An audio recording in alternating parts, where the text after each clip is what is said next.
Hey, what's up everyone? This is Silver Slayer and welcome to your daily silver stacking video. Thank you for tuning in and supporting the silver stacking community. Please like this video, please leave a comment, and if you want a chance to get some silver shipped straight to your front doorstep, make sure you click subscribe because my giveaway entry video is open right now, so may the luckiest stacker win. Now we're going to be talking about silver that you should not buy. And not only that, I'm going to teach you how to look for coins that you should buy or that are profitable or will appreciate in value over time. There's a big difference between bullion, semi-numismatic, and numismatic silver. Now, semi-numismatic is a bit contradicting because bullion is coins that are just pegged to spot price. You know, American Eagles, Maple Leafs, coins that are just the spot price. Whatever spot price is, that's what that coin will be sold for. Numismatics is the exact opposite. Coins that are not sold for their metal content whatsoever, just the collectible aspect. So semi-numismatic is a bit contradicting. It's sold for the metal content and a collectible aspect. So I just call it high premium silver. That is just the breakdown to when we're explaining this video. Now, everyone has different financial situations, bought at different prices entering the market, are going to be selling at different prices and in certain amount of time. Some people are going to sell in 5 years. You might be selling in 20. You might never sell. So I'm going to be teaching you to come from this as applying the tips and tools to your own stack instead of me just telling you what to do. Kind of like if you catch a fish for a man, he eats for a day. If you teach the man to fish, he'll eat for a lifetime.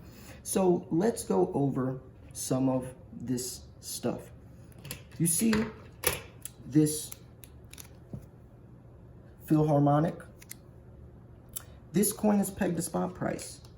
So this coin, the design stays the same. If you take it to your local coin shop, he's gonna offer you maybe $1, $2, $3 over spot. But then you have a coin like a Panda. The Panda, lower mintage numbers, there's only around 8 million minted of these per year. The design changes every single year. The design changes yearly, so it brings a collectible aspect. Now remember, it is a semi-numismatic coin, so there is still some bullion that is also valuable inside, not just a numismatic coin. So it's sold kind of like this, but from a collector's perspective, they still will pay a higher premium. Another example of a high premium coin would be a koala. Now this is a very interesting situation we have going on here because this is a lower premium coin. Yes, the design stays the same, the design changes every year, but it's lower premium. This coin does come with the COA, so it makes it more profitable, or you're going to be able to sell it at a higher price than if this coin was just in the capsule. Also, it's in a display box, so it's going to be a much different experience selling than if this coin was just in the capsule. You always want to think about your potential customer, right? All the silver you're going to be buying, you're going to have to sell someday. So condition does matter. It's going to be a lot easier to sell a coin in a capsule than just sell the coin like this, especially if the coin has value. And I'm talking about a premium attached. You always want to put premium silver in some type of capsule. You can go to On Fire Guide, you can go to airtights.com, and you can buy direct fit, or you can buy black gaskets, which, as if you can see, there's like a black ring. Very cheap, but you definitely want to do that because let's say this coin got a scratch on it or something. You're basically SOL because the condition's ruined and that premium won't carry through as if it was in good or perfect condition. Speaking of perfect condition, we have slabbed coins. Now, a very important saying that a lot of stackers use is pay for the coin, not the slab. And what they mean by that is, you see how this coin is a PF70 Ultra Cameo 2016 Moon Festival Panda? This coin is extremely rare. There's only 5,000 minted, but there's even a fewer amount that are PF70 Ultra Cameo. So I think there's only around 1,900 of these exact coins in this condition. This is a coin that you definitely want to buy a slab for. It's not just a normal coin. But let's say this Philharmonic was in a slab that said MS70. And since it is a 2022 Philharmonic, that would be silly to do. Why would it be silly? Because I could go to NGC, which that is the grading service. You're going to either use PCGS or NGC to get your coins graded.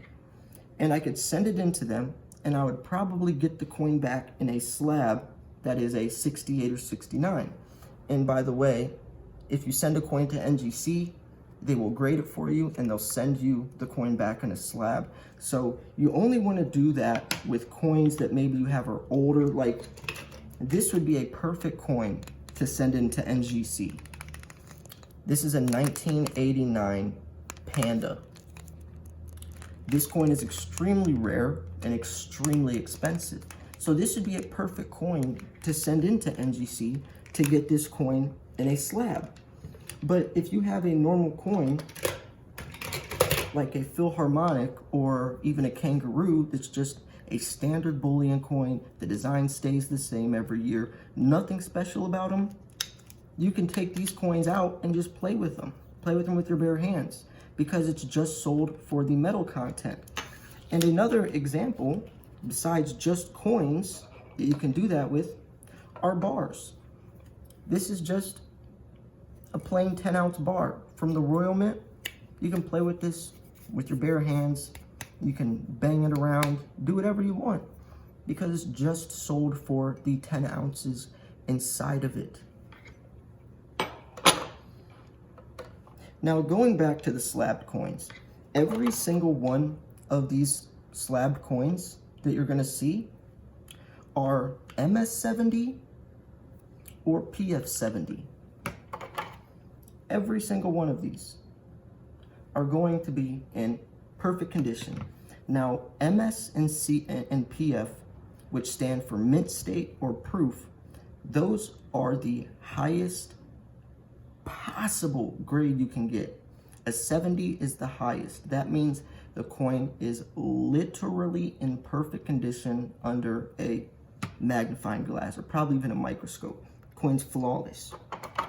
I'm never going to buy a coin that is less than an MS or PF 70 because, like I said, I could buy the raw coin from Bullion Max or AppMex. I could send it into NGC. See right here, it says NGC.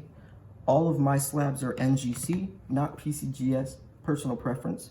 But I could buy the raw coin from AppMex. I could send it to NGC, and I'll probably get a 68 or 69, and then I could resell it. That's why I never buy coins that aren't MS70 because people can rip you off. Remember that saying, pay for the coin, not the slab? That's why. But if it's an MS or PF70 of a coin that's rare or collectible, you definitely want to go for it if you can find a good price. And that's why you need to know how valuable these coins are. Here's another example, 2012 PF70 Ultra Cameo, Year of the Scallop. Here's a 2017 PF70 Ultra Cameo Moon Festival Panda. And you're even going to see a 2007 MS70 Panda. All of these coins are MS or PF70.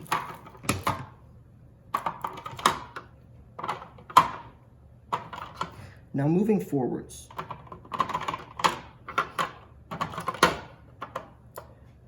When we're looking at coins that you shouldn't buy, you really have to understand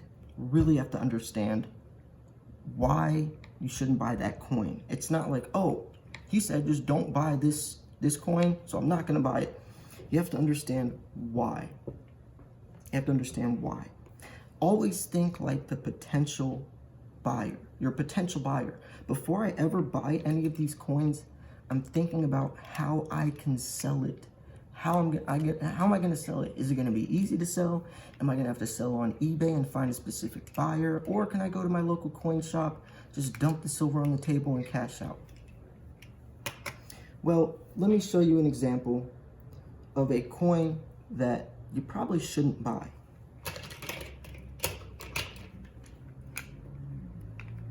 You see this coin right here? Have you ever heard of this coin? The Quokka? You probably haven't, right? Well, this coin was actually pretty expensive. Actually, it's really expensive. Now, this was probably a silly purchase from me, but I did it just because I thought it was interesting, and that's what I meant in the beginning of the video when I said if you buy what you like, you'll never make a bad purchase, because I probably won't make my money back on this coin. Now, sometimes you do get lucky, and maybe this coin will explode someday, but when it comes from an investing perspective, making the decision to buy this coin, I knew that it probably wasn't a good idea.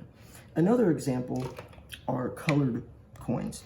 Have you ever seen those colored American Eagles, or like the cartoon coins? Those coins are extremely hard to sell because you've limited down your potential customer base. Kind of just like this coin. This coin's expensive, but nobody's heard of it, so it's going to be a lot harder to find someone that would pick this coin to buy over a panda, which is worldwide known. And that's another good point to make is American Eagles, there's extremely high premiums now. American Eagle is a standard bullion coin. The design stays the same except for the Type 2 that just came out, which we'll talk about in a second. The design stays the same, nothing special. But recently, in 2020, when the US Mint announced that there was a silver shortage, American Eagles actually became high premium silver. But Silver Slayer, American Eagles, the design doesn't change yearly, and they're minted in massive amounts. Why is there premium? You said high premium silver was when there was a collectible aspect. American Eagles aren't collectible. Exactly.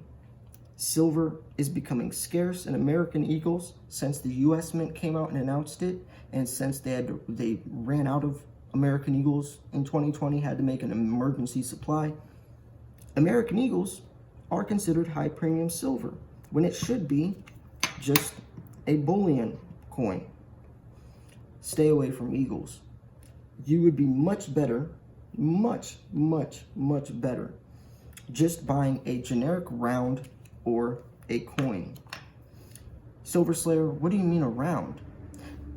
A round and a coin are two different things. Have you ever seen like a Sunshine Mint round? Or there's so many different types of generic mints out there, or private mints. What I mean by a coin is that it's legal tender, right? An American Eagle has a face value of $1. Coins have face value. This coin is 10 yen.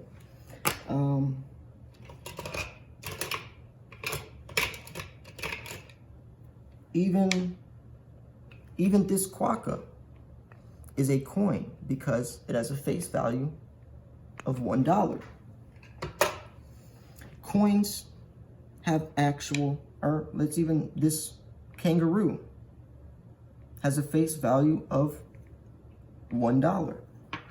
Koalas have a face value of, it says on the back, or yeah, it says it on the back of the coin, but coins have a face value. We could even go to this Year of the Snake, 2013, $1.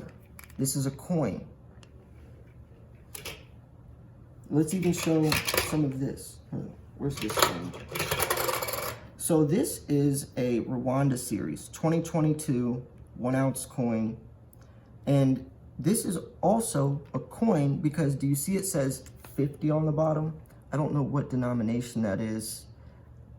but it's 50 of whatever, you know, whatever that coin or that country's Rwanda, whatever that denomination is. It's a coin because it's money. A round isn't money. A round like the Sunshine Mint rounds you see, those are just rounds. There's no legal tender about it. There's no face value. That's the difference. Rounds are the closest to spot price because they're not government backed. The best thing for beginners I recommend are rounds. Generic rounds. Buy them for as cheap as possible, stack up your silver, and then you can diversify into some of these more expensive coins. Then you can start getting into these. One, because if you have a lot of silver, right? It's like building a house. If you have a lot of silver, you have a nice foundation, your stack is stable. Then you can start branching off into riskier coins, because in the beginning, imagine a beginner trying to figure out which of these coins are the best. You're gonna make some bad purchases. It's a lot riskier. If you start off buying generic rounds or just standard bullion coins, it's safer. You get it for cheaper. You lower your dollar per ounce average, and it's a great start off. Then you can diversify into riskier, more expensive coins. Yes, both of these types of silver are important to have. I do recommend also having some high premium silver. But why, Silver Slayer? It's more expensive. Well, these coins aren't pegged to spot price. Let's say these coins are $25. Let's say spot price is $25. In 20 years from now, if spot price was still $25 and all you had were these types of coins, your stack hasn't appreciated a single penny because it's pegged to spot price. But if you have coins like these coins will double, triple, quadruple, quintuple in value. So it's nice to have silver that's detached from spot price. So even if, which is highly unlikely, silver will stay the same, at least you'll be making some profit from coins like this. And that's what I mean when I say a balanced stack. And yes, you can go into slabbed coins as well. Oh, this is a really cool coin. Oh, this is another example. This is a 2021 Vault Protector coin. This thing is wicked. See the square in the middle? Now, this coin doesn't make sense for me to buy. It's a 2021 coin, but since it's PF70 Ultra Cameo, that puts some interest and just how cool it looks. It's very rare to find a coin with a square cut out in the middle that you could see through. But what makes this coin even more interesting is it's a vault protector. That means, and there's a little pamphlet it came with, back in the day, Chinese, like wealthy men from China would put a vault protector coin in their safe to protect their wealth. This is one of those types of coins. Now let me show you something else that's very important. You see right there, it says first release. That is a made-up word just to make a coin more expensive. You will see American Eagles and Maple Leafs, it will say something something first release, or what are the other slang words they say? It's always something about it's the first. That is impossible to tell, or it's impossible to tell when a coin, or first strike, that's another one you'll see. Pay for the coin, not the slab. You never want to buy a colored silver coin, in my opinion, because there's a very small market. They're harder to sell. When it's a movie coin or something, it's harder to sell because you have to find a specific buyer that likes that movie. And when it comes to silver, silver coins look better than colored coins. I mean, it's not a fact because everyone has an opinion, but it's almost a fact for silver stackers. You see that these coins are all in capsules.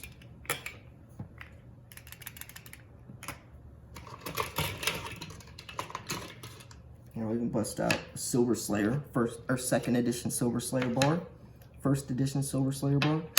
You see how these coins are in capsules? A lot of people don't use capsules. Capsules are extremely important. I'm willing to pay 20 cents to keep this coin in perfect condition rather than risk putting it in this and the coin losing all that premium. Because like I said, these coins are so risky because if it gets scratched or milk spotted, you might as well bust it out of this capsule and sell it over here in this category.